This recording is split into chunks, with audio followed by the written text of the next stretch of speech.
Hi guys, and welcome back to the LINA BHUDIA podcast. I'm Lena and I'm coming at you from the sanctuary of my wardrobe. Yes, that's what I said. I'm inside of my wardrobe.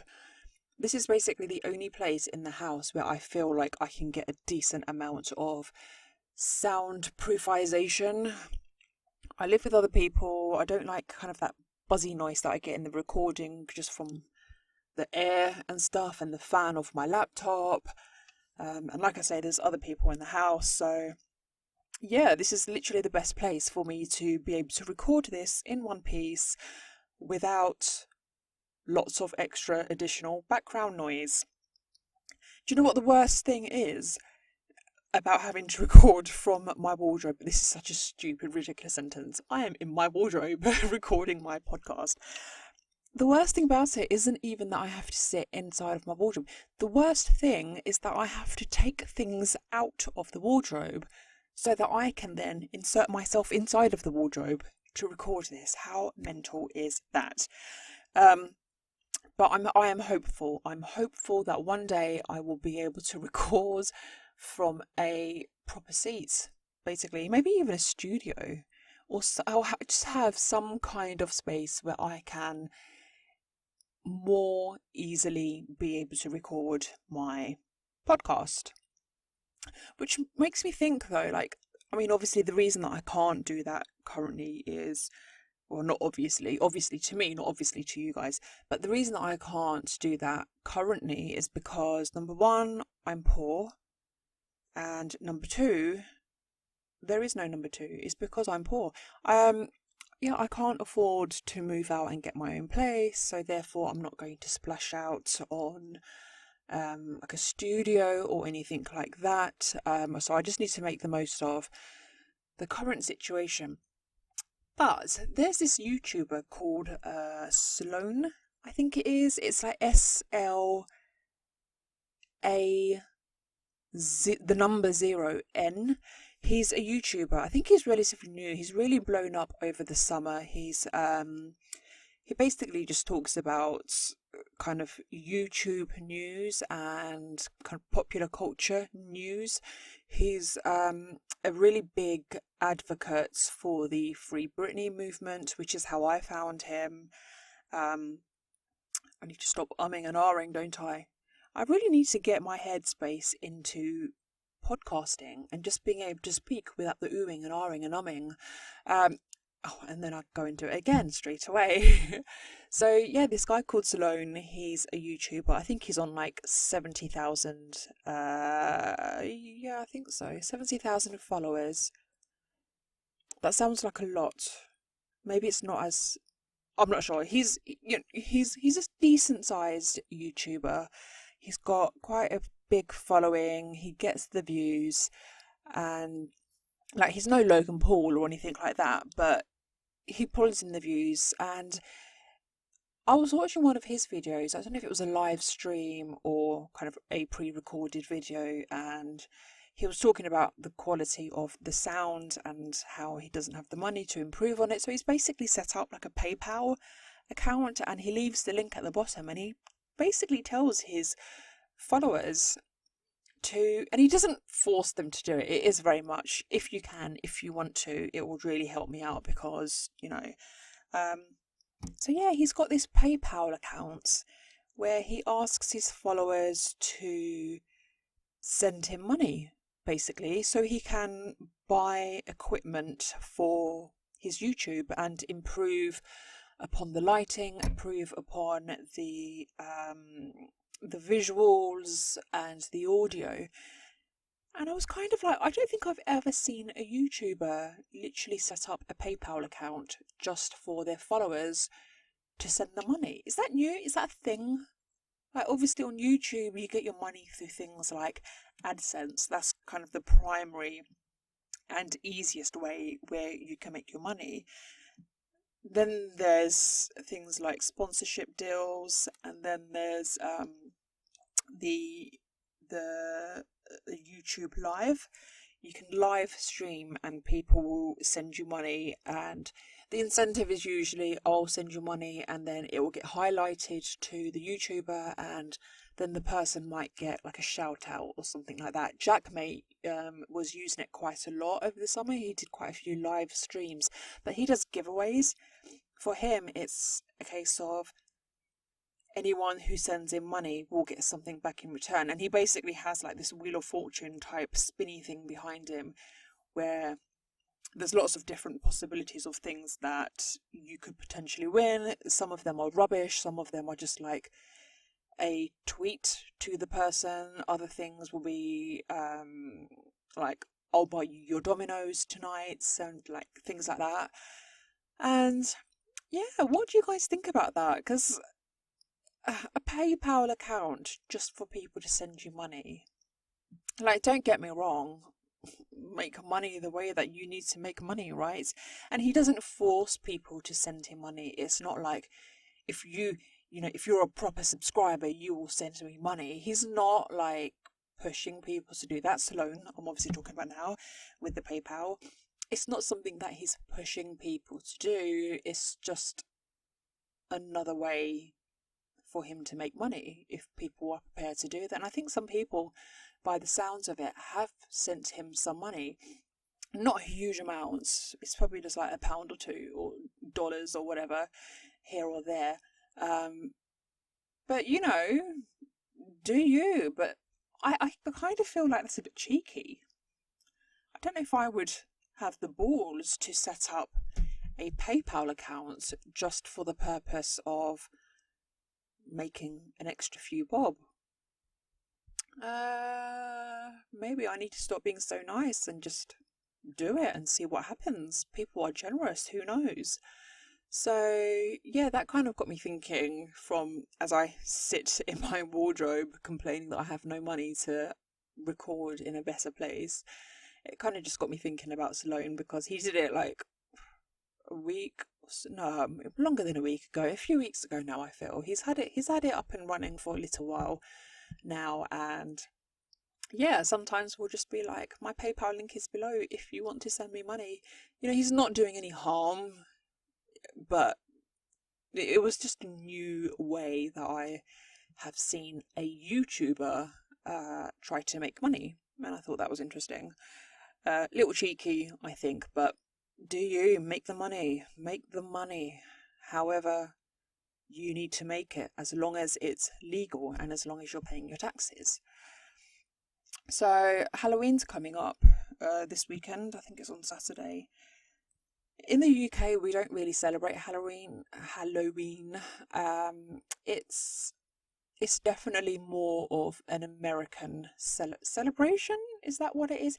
I don't understand Halloween and what the origin of it is and what the purpose of it is. Because obviously things like Christmas and Easter, Diwali, they all have religiousness associated with them. Like, we all know what the reason for Christmas is and what the reason for Easter is and things like that.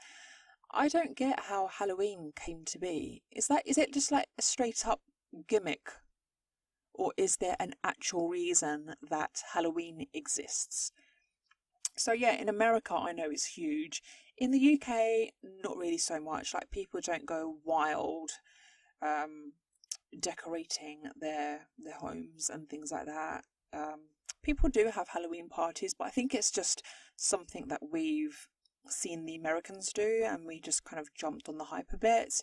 But it's not as big a deal in the UK as it is in America. So yeah, Halloween's coming up, but I don't know if Halloween this year is cancelled or not. Like, we're all still in our various different stages of lockdown. London currently is in tier 2. I know other parts of the UK have been moved into tier 3, which basically just completely restricts your... Do you know what? I don't even know. I don't know. I genuinely have no idea what this tier situation is. All I know is that in London, we're in tier 2. We're not allowed to mix households, but you are allowed to get on a train with a bunch of strangers. It's weird. It's weird. So I'm assuming people aren't going to be out Halloweening, like trick-or-treating, because why would you take that risk? Do you really want to go to other people's homes and take sweets off them? Are you really going to have young children mingling with each other if they don't need to? When they mingle at school, that's different. And even that's a bit like, oh, do I really want to send you? But that's different because it's the education. But are you really going to have the mingling for the purpose of Halloween? I don't know. I think this year, especially here in the UK, where we don't really celebrate it, I think we can probably get away with just not doing anything. Like, it's not a big deal for us. But it'll be interesting to see what happens on Saturday and to see if there's any trick-or-treaters. Do you know what? I have never, ever in my life been trick-or-treating. I've never dressed up for Halloween and I've never been trick-or-treating. I guess that's what happens when you are the child of parents who aren't born and bred in Western society. They just don't do anything for things like Halloween and Christmas. They just don't, like, they will acknowledge it, but they won't celebrate these different occasions. And like, my parents are quite low-key and basic anyway, to be fair. Like, even birthdays, we don't go all out. So Diwali, we don't go all out. We'll just go to temple. We might go to a couple of people's homes, but there's no decorations, no like extra fancy food or anything like that. They're quite mellow, and yeah, we just don't really celebrate things like that. But I feel like I've missed out a bit. I do feel like I remember growing up, because I grew up in an area that was largely Caucasian. I had a mixed group of friends, but some of my friends from kind of people of colour, they were all from the neighbouring neighbourhoods where there were a few more people of ethnic minorities. And me and my family were one of very few people in our neighbourhood who were people of colour. It was mainly Caucasians. And so I was surrounded by Christmas decorations and trick-or-treaters and costumes and gifts and all that fun stuff, and never got to join in. And I do feel like I've missed out a bit. It would have been nice to have had a childhood where I could have celebrated things like Halloween, because I think Halloween is all about the children, just like dressing up, having fun, being scary, the sweets and kind of all that sort of stuff. But no, I never got to enjoy that. I feel a little sad, not gonna lie. When I have kids, I'm definitely gonna make sure that they celebrate and really get to live their childhoods. And even if it's a celebration that doesn't necessarily resonate with my own culture, we're surrounded by it, and it's nice to get involved and understand it and just be a part of the community, you know?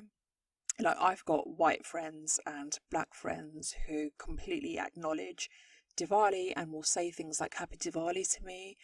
They don't celebrate it, but they're acknowledging it and they're being part of it, which I think is really nice. But I think like my generation, as in the first born and bred British people generation, we probably understand why that's important more than my parents would have. So yeah, I've always said that when I have children, I'm going to be so involved in their lives. I feel like I don't know, maybe correct me if I'm wrong, but I feel like it's a very Indian thing, maybe even kind of an overall Asian thing, where parents just don't actively get involved in their children's lives unless you're arranging like an arranged marriage for them, which I'm fortunate that I haven't had to deal with the whole arranged marriage thing, but there are lots of people that do. I've got friends who have had their parents arrange their marriages for them, and it's basically the first time in their lives where their parents have actively played a role in their life, other than like raising them and feeding them and things like that, which is by default what a parent should do. But I've got other friends where their parents are very active, kind of like they talk to them. They talk to them about things like emotion. That's what I'm getting at. Asian people just don't talk about their emotions. Asian parents do not talk about their emotions. We just kind of throw everything under the rug, and we simply exist as beings. And we feel emotions, but we don't talk about emotions. Um, and yeah, when I have children, I'm going to be so active in their lives. Like, I want them to talk to me. I want them to come to me when they need help. I want them to come to me when they're sad. I want them to come to me when they have exciting news to share. Like in my household, like, it doesn't really matter if I've got something exciting to share or something sad, or if I'm down in the dumps. We just don't talk. We literally just do not talk about things that matter. It sometimes feels a little transactional, if I'm honest. And I don't know, maybe I'll get into the reasons behind that a bit more in another podcast. Basically, my mum suffers from depression, and we all sometimes find ourselves tiptoeing around her. So that, on top of kind of just culturally the fact that Asian parents just don't talk to their kids, it just adds to it. So yeah, when I have kids, bloody hell, I'm literally going to be the best mum ever. I don't care. Like, I'm not happy unless there is a smile on their face. And if there isn't a smile on their face, I want to know why, and I'm going to help them figure out how to get that smile back on their face. How did I even get onto that from Halloween? Oh, because I never went trick-or-treating. See, little things like that, it might seem like it's not important. You might think, oh, it doesn't matter, we don't celebrate something like Halloween or Christmas, they don't need to be. It does, because it does matter, because it's involvement, it's feeling engaged with your community or your friends or what's going on around you. Like, I love the celebration that comes with Christmas. It's not a religious festival that I believe in, like, because obviously I'm Indian, like, we have our own religious festivals, but Christmas is just so much fun. It's such a fun time for everyone to get together. And like I said, I've got a really mixed group of friends. I've got Chinese friends, I've got black friends, I've got Caucasian friends, Asian friends, like Indians, Pakistanis, and we all have our own individual religious celebrations. But Christmas, I feel like, is one where we all come together and we all celebrate it in our own unique ways, even if it's just a case of having dinner and exchanging gifts with each other with Christmas hats on our heads. It's just lovely, it's just nice. I love the Christmas trees and the Christmas decorations and the lights and just everything about it. It's just so nice and cozy. And it doesn't matter if Christmas isn't a celebration that is part of the Indian culture. It's a nice thing to celebrate. And I suppose it's kind of the family and friends and the closeness element of it that I really enjoy. There was something else that I was going to say with regards to Halloween. So obviously it's really big in America. I was watching James Charles' latest YouTube upload where he's with Kylie Jenner. Can we just discuss how beautiful Kylie Jenner is? I know she's had stuff done to her face. We all know she's had the lip fillers done. But that girl is beautiful. Bloody hell, she's so pretty. And I really I quite like her as a person as well. She's very, what's the word? Like, her personality, she's just very sweet.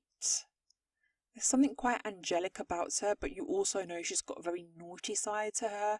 I think she almost has the same kind of intrigueness to her that Britney Spears had. You know, when, like, Britney in her very early stages of the career, she was a very nicey girl, but then her performances were on the raunchier side.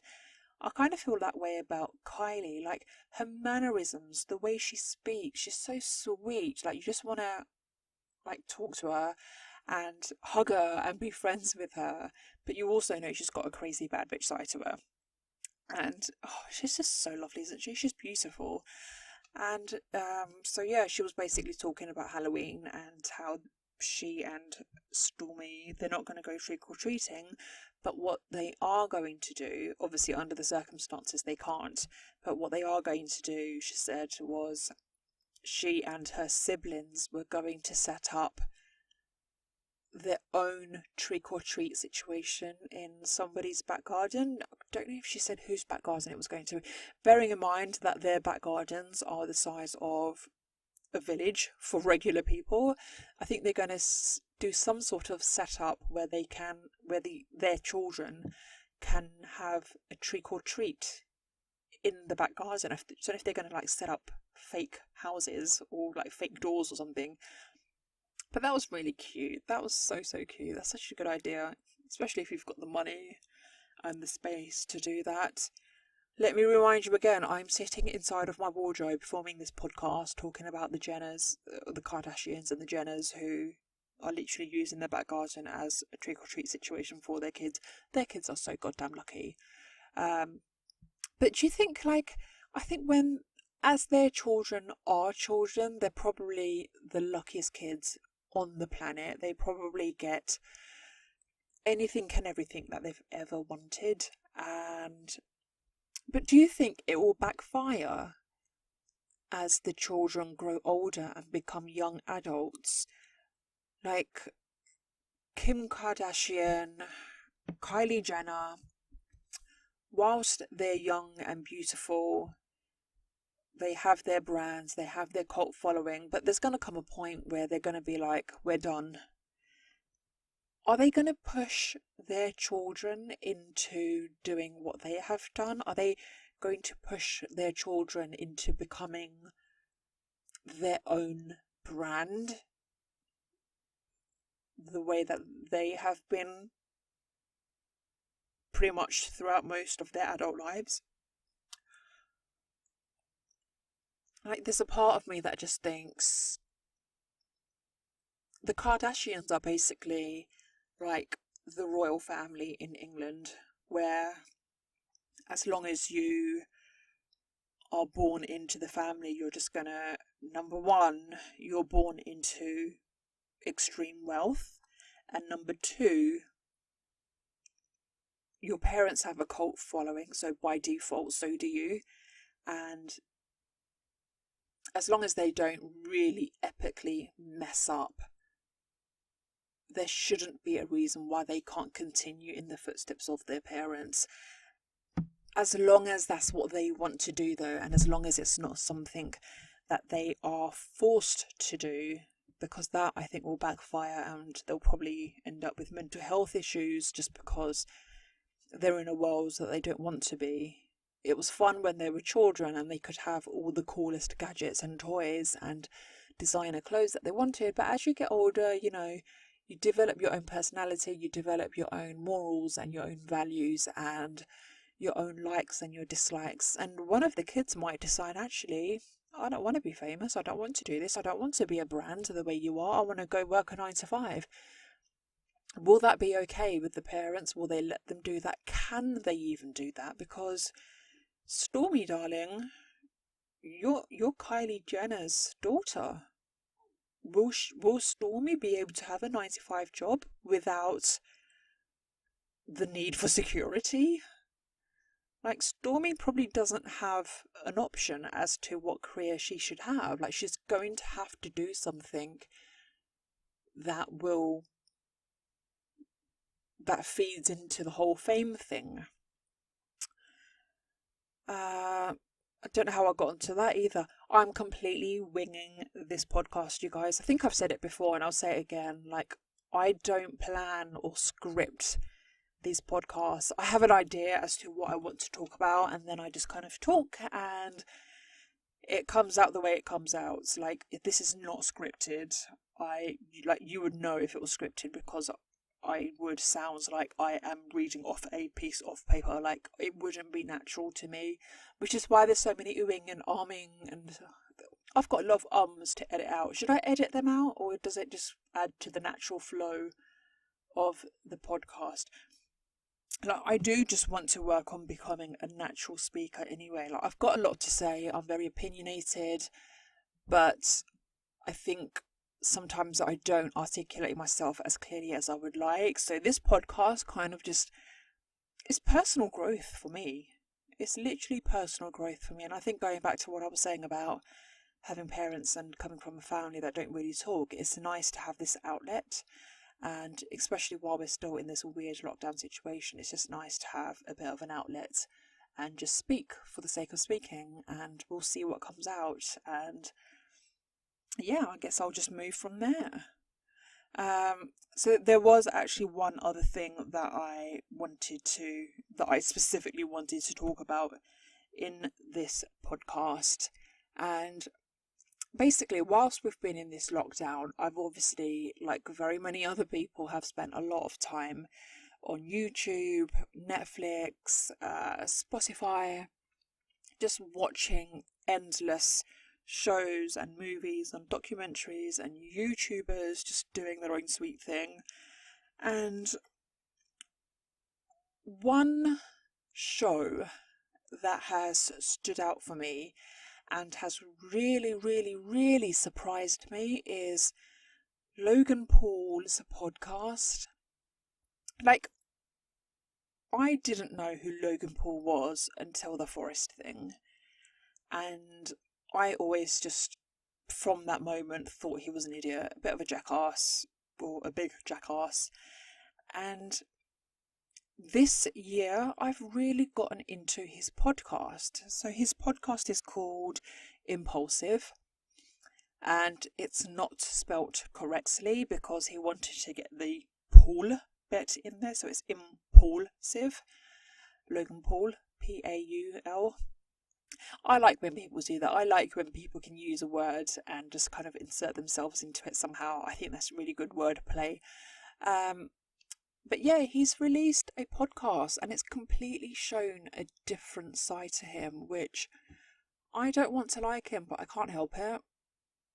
And I think there's a lot of people who feel that way.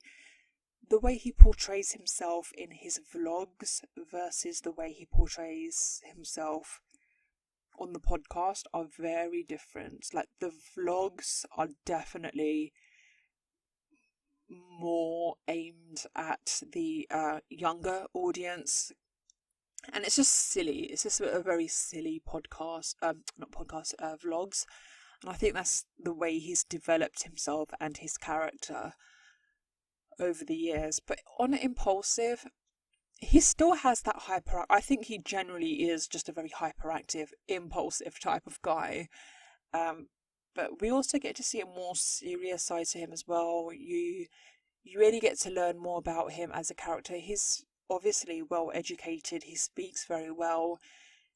And, obviously he does sometimes just sit there talking about dicks, but he can also talk about serious things. And I think that's the platform. The podcast is the platform that he uses to highlights more serious things, like the Black Lives Matter movement. There was a really good I don't think they dedicated the entire podcast to it, but there was quite a long parts of one of the podcasts, or a couple of the podcasts, where they were talking about racism, and they really used that platform to talk about accountability, basically, and how everyone needs to show accountability for racism, holding yourself accountable, holding your friends accountable, holding your family accountable, holding the authorities accountable.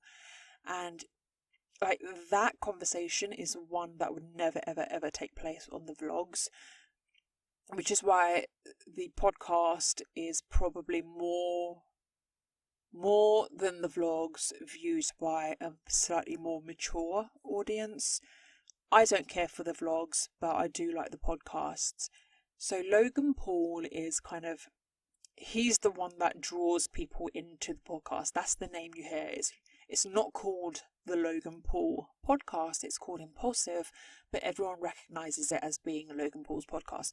But Mike, who is a co-host and a very close friend of Logan's, I think he's the one that actually holds the podcast together. He's got a lot to say. He's got very similar personalities to Logan. He's very hyperactive. He too is very impulsive, which obviously suits the name of the show incredibly well. But his knowledge is far more broader than Logan's. His vocabulary is excellent. He can articulate himself brilliantly. He's got a lot to say. And while it may be seen as Logan Paul's podcast, I think Mike is the one who actually holds the podcast together. I think he's the one that keeps the conversation going. I think he's the one who kind of initiates a lot of the segues or will lead Logan into some of the segues. And that podcast, I don't think would be as good without Mike. I think Mike is the one who actually holds that shit down. Do you know what I mean? It's crazy. Like, I think a lot of people would consider Mike to be the sidekick, but actually it doesn't work without him. If you got rid of Mike from that podcast would change entirely and it just wouldn't work. So it's always been a trio. It's always been Logan, Mike, and another person. So it started off with Spencer, and then Spencer was, where did he go? Did he go to Hawaii? I want to say Hawaii. I might be wrong. I don't know. He kind of went away, and then they replaced him with Mac, and then Mac went away, and now they've replaced him with a guy called George. And I think with Spencer, the podcast worked really well because you've got the two crazy people, Logan and Mike, and then you had Spencer, who is very much more zen and probably far more sensible, I want to say, and pragmatic in his thinking and the things that he says. And I think with him, like he was really into kind of economics, cultural things, making the world a better place, things like yoga. He was a vegan. He was really into the education system and how to make that better, which compared to Logan and Mike, who are basically there. The show is basically to talk about YouTube clout and popular culture, but Spencer basically evened it out a bit more and was able to bring in what was happening in the world a bit more to the conversation, but he was also still very aware of pop culture and what's going on in YouTube to be able to contribute towards the show. And then he went away to do his own thing, and then they replaced Spencer with Mac. Was that his name? I think that was his name, Mac. And he and Logan are kind of like lifelong friends. They've known each other since they were in high school, so it's a really good friendship between the two of them. And I think if I was in Logan's shoes, I would have picked someone like Mac because they need someone to balance out Logan and Mike the way that Spencer did. So I think it was a strategic decision to have Mac come on, because Mac, like Spencer, is very calm, zen, and pragmatic, and just a bit more thoughtful in his thinking. But the problem with Mac was that, unlike Spencer, Mac doesn't care about YouTube news. He doesn't care about gossip. He doesn't care about popular culture. He doesn't care what Drake is doing. He doesn't care what...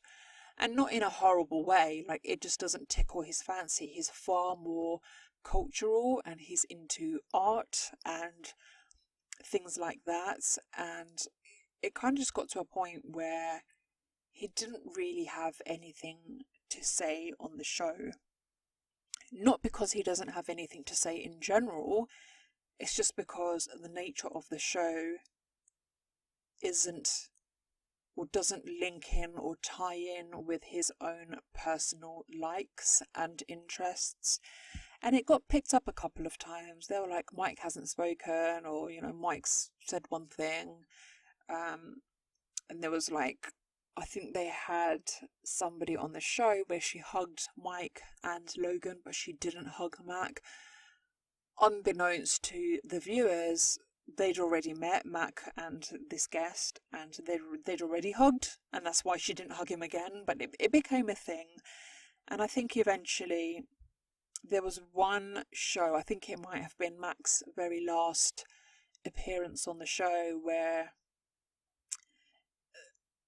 the podcast, I think, wasn't going very well. They didn't really have much to talk about, and they were almost there just for the sake of being there. And then Logan and Mike basically opened it up to let Mac speak. And Mac went straight to the art, and it was something that Logan and Mike just didn't have anything to say, and it was awkward. It was awkward to watch. I felt a little sorry for Mac, if I'm honest. But his interests just aren't the same as Logan and Mike's, or at least aren't in line with the nature of the podcast. So yeah, that was the last we saw of Mac. I feel sorry for him. I do feel sorry for him, because he came across as a nice guy. He just wasn't right for the show. And now they've got this guy called George, who is a bit more like Logan and Mike. So he came in really strong. His very first episode was super strong. They had Tinashe69 on the show. That was a very strong performance from George. And Tinashe69. You know the one I mean. And yeah, he's actually had a good run. But they uploaded the most recent podcast that they uploaded, but it's just the three of them. There's no guests. I kind of feel like George is maybe losing some of that je ne sais quoi. I think maybe he just kind of overdid it in the first few shows because he knew why Mac had to go. So maybe he was just giving it a bit more than he would normally. But now he's getting comfortable a bit, and we're getting a little less off him, I think. I think he's basically told all of his stories, and now he doesn't really have as much to contribute or say.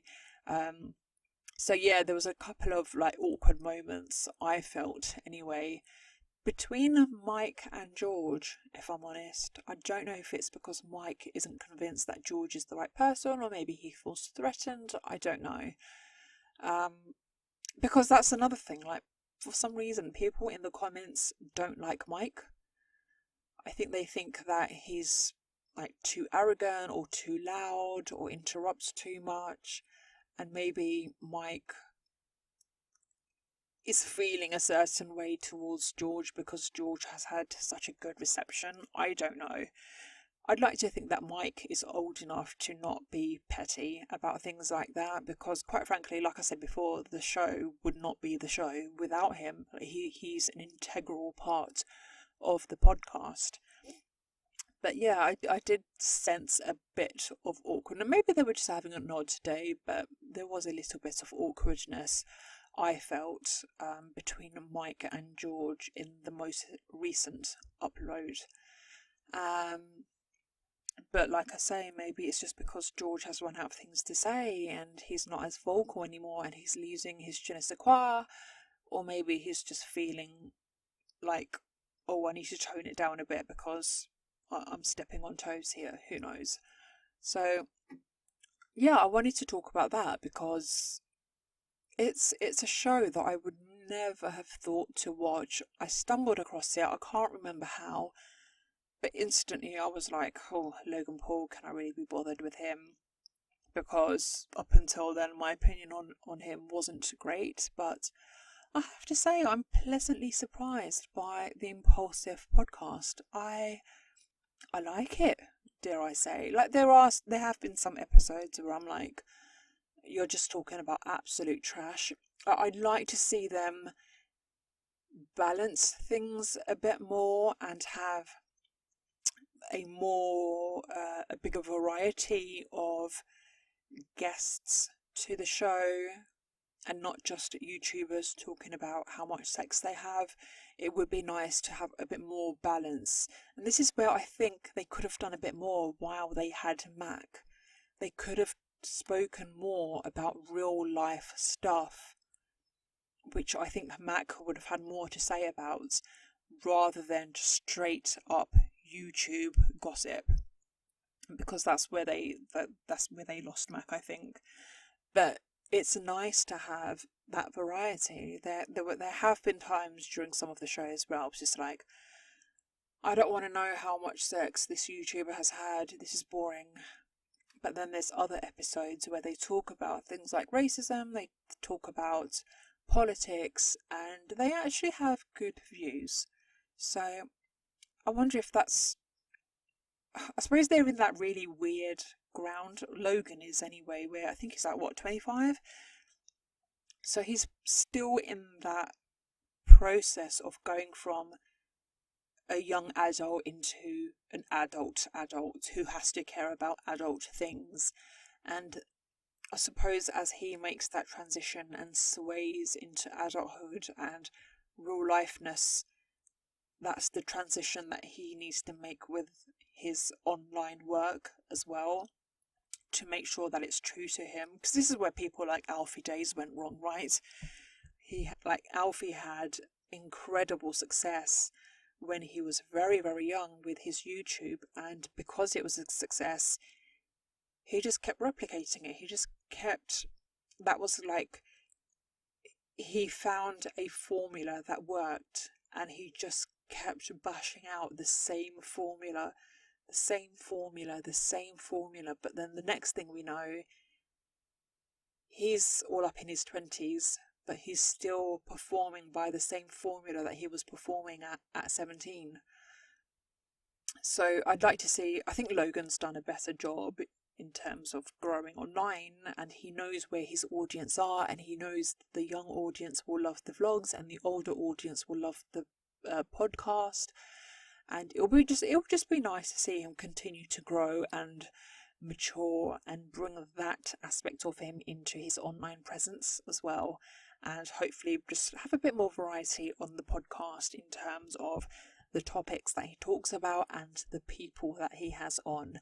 And that's where like True Geordie has really excelled with his podcast. So, he and Lawrence are like chalk and cheese.